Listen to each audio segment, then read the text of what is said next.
What's up, Brian Tong here, and welcome to the Apple Bite for everything good and bad inside the world of Apple. Now, we aren't seeing any record sales numbers for the iPhone 7. People are still in line, and the response has been positive overall. But as time goes on, the iPhone 7 is still having more issues of its own. Now, first up, users are reporting that some iPhone 7s and even some 6Ss are having their activation locked with the wrong Apple ID email linked to the phone. That means they can't sign in, they can't unlock it, and they can't set up the phone, and then they have to wait for an expedited replacement phone. That sounds fun. Now, there's also the story of the exploding iPhone 7. See, Samsung and Apple do really like to copy each other. I kid, but it's a single case, and it's not a widespread issue for Apple just yet, but it happened to a customer who says he received an iPhone 7 that had exploded in transit to him, and he has no idea how or why it happened. But then we also have an exploding iPhone 6S that was just in a user's back pocket when it exploded, resulting in second-degree burns. Now, Apple has not addressed the claims other than replacing the defective units. Also, we heard about Google's Pixel and Pixel XL phones. Sure, they look pretty similar in design on the front sides of the iPhone. And if you haven't checked out what they're doing with artificial intelligence, it really blows away anything Apple has right now. But the iPhone 7 can still brag when it comes to benchmarks after initial Geekbench tests show that the iPhone 7 significantly outperforms the Pixel. Now, the Pixel has a multi-core score around 4100 and a single-core score of 1580 in multiple tests, while the iPhone 7 scores around a 5600 for multi-core performance and around 3430 for its single-core. The Pixel is touted as having the best mobile camera ever, according to DxOMark's rating system with an 89, beating out the iPhone 7's, which scored an 86. We also know the rumors for the next 10th anniversary iPhone in 2017 with its edge-to-edge glass and the long-standing rumor that the fingerprint sensor will be embedded into the glass. That idea just became more of a reality after Patently Apple found a new patent granted to Apple that describes technology that allows a fingerprint to be recognized almost anywhere on the screen and not just at a fixed location on the screen. Now, we know not every patent happens, but come on, you know this one is happening. And a new report from Mako Takara supports earlier rumors that we'll see 3 different sized iPads for its next refresh in 2017. They claim we'll see an updated 12.9-inch iPad Pro with a True Tone display, a new 10.1-inch sized iPad Pro, and instead of the current 9.7-inch, they are reporting we'll see an updated 7.9-inch iPad mini with an Apple Smart Connector, 4 speakers, and True Tone display as well.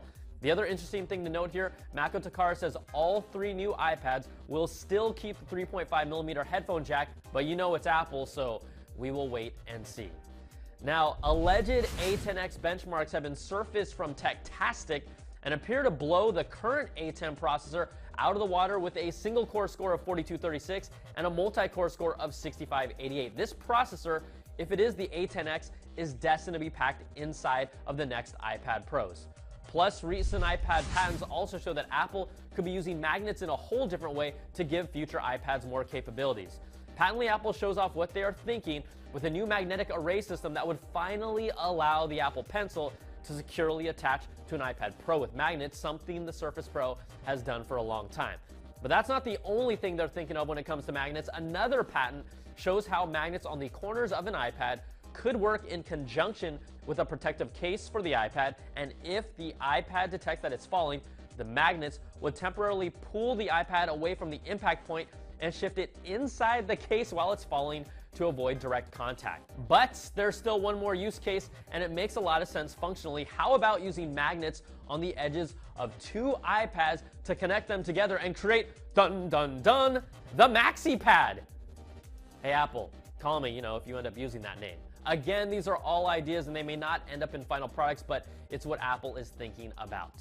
Now, we know Steve Jobs is one of, if not the greatest thinkers and innovators in consumer electronics, so we wanted to take a moment to remember him this week since it's been 5 years since he passed away at the age of 56. Tim Cook took to Twitter and wrote a quote from SJ, "Most important, have the courage to follow your heart and intuition," remembering Steve and the many ways he changed our world.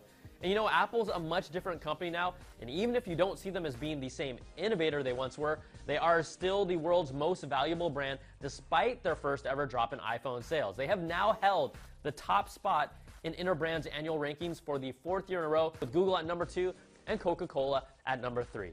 But we'd also like to take a moment to remember the 3rd generation Apple TV after Apple has decided to discontinue it and remove it completely from the Apple online store.